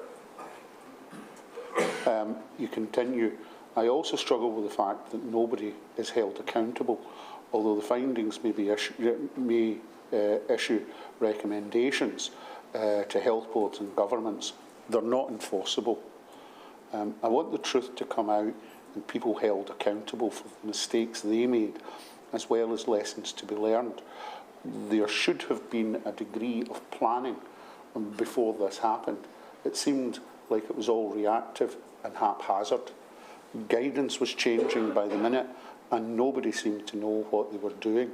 The result was that people ended up dying due to a lack of proper planning. those final words, due to a lack of proper planning, is that your opinion? That is my opinion, and in my last letter from the hospital, when they apologised for not testing her, they more or less said it was because Scottish Government guidance was changing all the time. So they were kind of saying that it was hard to keep on top of it, as I think what their message was on that. So because in my mum's case they didn't test her, had they tested her at that point, had they tested anyone else in that ward? Because she had been saved. You don't know the answer to that? I don't. No. Those are all the questions I have for you. Is there anything that we've not, that's important that we've not addressed? I've read over my mum's notes again, and I've mentioned them several times here, the treatment escalation plans. I find that I didn't even realise those forms existed, and apparently they only came into place during COVID. They were adapted from another forum, and it's basically a life or death forum. It's, if you have that score, well, CPAP or ventilation is not appropriate in this case. And that was down to medical opinion. And that could be subjective, as in the case of my mum. One doctor says she should get CPAP, the next one says she shouldn't. So I would like to know more about these forums and what they were used for. And a recurrent theme in your evidence seems to be an absence of explanation. Yeah, because I didn't pick up on them until recently.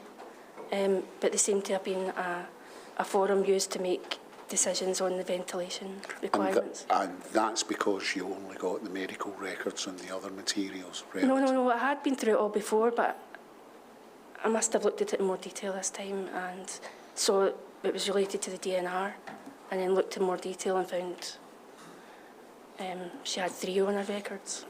Okay. Anything else? That's a question. Mm-hmm. Treatment escalation plans you drew attention to at the very end when you were asked if there was anything you would like to emphasise or say more about. I'll be candid. I've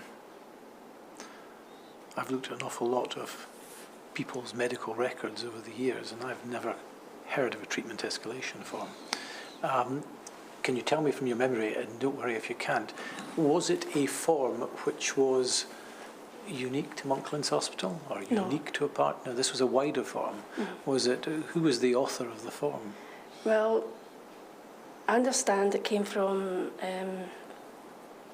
another kind of treatment forum that was introduced 2016, and they adapted it for COVID, non-COVID patients, and I think it was to